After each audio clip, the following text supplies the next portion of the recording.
What if I told you that you are likely leaving a tip for the government every single year without realizing it?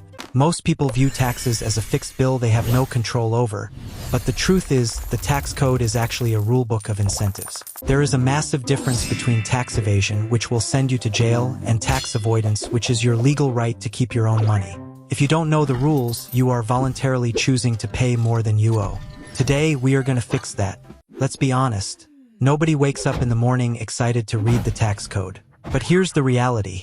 Taxes are likely the single biggest expense you will pay in your lifetime. Bigger than your mortgage, bigger than your car, and definitely bigger than your coffee budget. Most people think tax planning is just something you do in April when you're panic searching for receipts, but real tax planning happens now all year round. It's about making strategic moves today so you keep more of your hard-earned money tomorrow. We are going to break down the 3 pillars of tax planning for beginners: understanding your bracket, the difference between deductions and credits, and the secret weapon accounts that lower your bill legally. First, we need to address the most misunderstood concept in finance: tax brackets. We have a progressive tax system which creates a lot of confusion.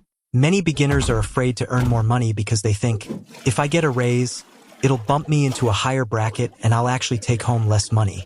That is a total myth. Moving into a higher bracket only affects the money earned in that specific bracket. Think of your income like filling up buckets. The first bucket is taxed at a low rate. Once that bucket is full, the overflow goes into the next bucket, which is taxed slightly higher. You never lose money by earning more. Your goal in tax planning isn't to stop earning. It's to control which bucket your money falls into. This brings us to the second pillar: deductions versus credits. They sound the same, but one is much more powerful than the other. A tax deduction lowers your taxable income. It's like a coupon that lowers the price of the item you're buying.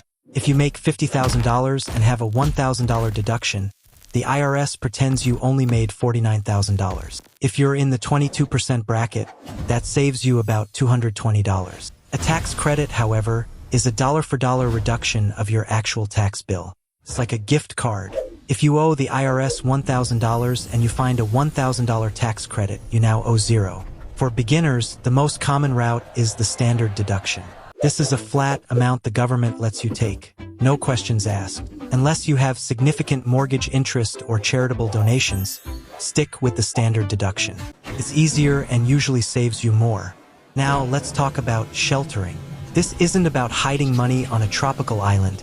It's about using tax-advantaged accounts. If your employer offers a 401k match, take it.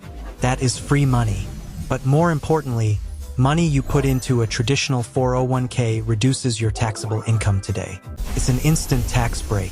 If you don't have a 401k, open an IRA, individual retirement account. Additionally, if you are healthy, look into an HSA, health savings account. I love the HSA because it's a triple threat: tax-free to put money in, tax-free growth, and tax-free withdrawals for medical expenses. It is arguably the best tax vehicle in existence. Here is your action plan for this week. 1. Check your pay stub. Are you withholding too much? Getting a giant refund feels nice, but it just means you gave the government an interest-free loan all year. 2. If you haven't started contributing to a 401k or IRA, set up a small automatic transfer. Even $50 a month lowers your taxes. Remember, tax laws change, so always double-check with a pro before making big moves. If you want to master your money without the headache, stay consistent with your education. Thanks for watching.